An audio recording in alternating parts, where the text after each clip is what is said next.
വളരെ നമ്മുടെ മുഖ്യമന്ത്രി ഇടയ്ക്കിടെ പറയാറുണ്ട് എന്റെ മടിയിൽ കനമില്ല എന്നുള്ളത്. അപ്പൊ അത് വ്യക്തമാക്കുന്ന ഒരു റിപ്പോർട്ട് തന്നെയാണ്. രാജ്യത്ത് സ്വത്ത് കുറവുള്ള മുഖ്യമന്ത്രിമാരുടെ പട്ടികയിൽ പിണറായി വിജയൻ 3-ാം സ്ഥാനത്താണ്.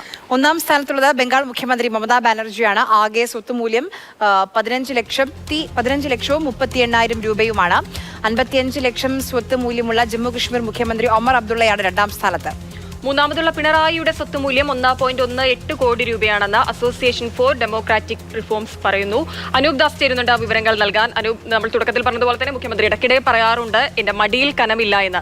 അപ്പോൾ എന്തായാലും ലിസ്റ്റിൽ 3-ാം സ്ഥാനത്താണ് മുഖ്യമന്ത്രി ഉള്ളത്. മറ്റാരൊക്കെയാണ് ഈ ലിസ്റ്റിൽ ഉൾപ്പെട്ടിരിക്കുന്നത്? ഈ സ്വത്തുക്കളുടെ കണക്ക് വിവരങ്ങളൊക്കെ എങ്ങനെയാണ്?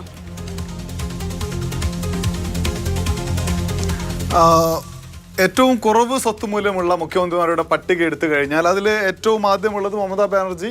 15 ലക്ഷം മാത്രമാണ് അവരുടേത് എന്ന് പറയാൻ സ്വന്തമായി സമ്പാദിച്ചതെന്ന് പറയാനുള്ളത്. രണ്ടാമതുള്ളത് ജമ്മു കാശ്മീരിലെ മുഖ്യമന്ത്രി ഒമർ അബ്ദുള്ളയാണ്. ഒമർ അബ്ദുള്ളയ്ക്ക് 55,24,430 രൂപയാണ് ആകെ സ്വത്തിൻ്റെ മൂല്യം. പിണറായി വിജയൻ മൂന്നാമതാണ്.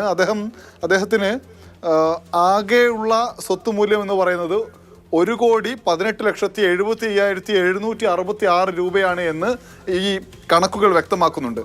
മറ്റൊരു കണക്ക് നമ്മൾ നോക്കുമ്പോഴാണ് ഞെട്ടിപ്പോകുന്നത്. ആകെ ഈ മുഴുവൻ മുഖ്യമന്ത്രിമാരുടെയും 31 മുഖ്യമന്ത്രിമാരുടെയും ആകെ കണക്കെടുത്താൽ 1,630 കോടി രൂപയാണ് ഇവരുടെയൊക്കെ ആകെയുള്ള സ്വത്ത് മൂല്യം.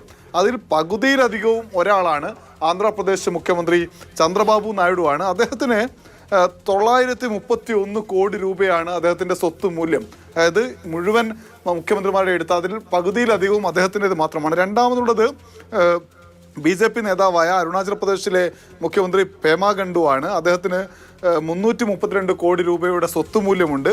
ഏറ്റവും കൂടുതൽ സ്വത്തുക്കളുള്ള ആളുകളുടെ മുഖ്യമന്ത്രിമാരുടെ പട്ടികയിൽ മൂന്നാമത് സിദ്ധരാമയ്യാണ്, കർണാടക മുഖ്യമന്ത്രി. അദ്ദേഹത്തിന് 51 കോടി രൂപയുടെ സ്വത്ത് വകകളാണുള്ളത്. എന്തായാലും ഈ പട്ടിക പുറത്തു വരുമ്പോൾ നമുക്ക് വ്യക്തമായ കണക്ക് ലഭിക്കുന്നു. കേരള മുഖ്യമന്ത്രി പിണറായി വിജയൻ ഏറ്റവും സ്വത്ത് കുറവുള്ള മുഖ്യമന്ത്രിമാരുടെ പട്ടികയിൽ മൂന്നാമതാണ്. ഏറ്റവും കൂടുതലുള്ളത് ചന്ദ്രബാബു നായിഡു ആണ്. അനൂപ്, ഈ ഒരു സംഘടന ഈ ഒരു കണക്കുകൾ എങ്ങനെയാണ് ശേഖരിച്ചത്? ഈ സത്യവാങ്മൂലത്തിലെ വിവരങ്ങളൊക്കെ ശേഖരിച്ച ആ ഡാറ്റ അങ്ങനെയാണോ എടുത്തത്? അതെ, സത്യവാങ്മൂലത്തിലെ കണക്കുകളൊക്കെ പരിശോധിച്ചിട്ടാണ് ഈ ഒരു സമ്പൂർണമായ കണക്കുകൾ ഇവർ ലഭ്യമാക്കിയിട്ടുള്ളത്. ഈ സ്വത്തുവകകളുടെ കണക്ക് മാത്രമല്ല, ഈ ഫയൽ ചെയ്യുമ്പോൾ നമ്മൾ സത്യവാങ്മൂലം ഫയൽ ചെയ്യുമ്പോൾ അതിൽ ക്രിമിനൽ കേസുകൾ എത്ര എന്നൊക്കെ പരിശോധിക്കും. അത് ക്രിമിനൽ കേസുകളുടെ എണ്ണം കൂടി ഇവർ പറയുന്നുണ്ട്.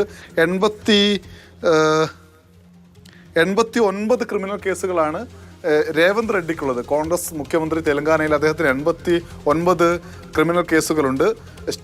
തമിഴ്നാട് മുഖ്യമന്ത്രി സ്റ്റാലിന് 47 കേസുകളുണ്ട്. ആ പട്ടിക എടുത്തു നോക്കിയാലും അവസാന സ്ഥാനത്താണ് പിണറായി വിജയനുള്ളത്. അദ്ദേഹത്തിനെതിരെ 2 ക്രിമിനൽ കേസുകളാണുള്ളത്. അത് ഏറ്റവും കുറവ് ക്രിമിനൽ കേസുകളുള്ള മുഖ്യമന്ത്രിമാരുടെ പട്ടിക എടുത്താൽ ഡൽഹി മുഖ്യമന്ത്രി അതിഷിയുണ്ട്, ഒപ്പം തന്നെ പഞ്ചാബിലെ ഭഗവന്ത് മന്നുണ്ട്, ഒഡീഷ മുഖ്യമന്ത്രിയുണ്ട്. ഇതൊക്കെയാണ് ഇതിൻ്റെ കണക്ക്. എന്തായാലും സത്യവാങ്മൂലത്തിലെ കണക്കുകൾ പരിശോധിച്ചാണ് ഈ ക്രിമിനൽ കേസുകളുടെ എണ്ണം, ഒപ്പം തന്നെ മറ്റു കേസുകളുടെ എണ്ണം, ഒപ്പം തന്നെ ഈ സ്വത്തുവകകളുടെ കണക്ക് എന്നിവ ഇവർ തയ്യാറാക്കിയിരിക്കുന്നത്.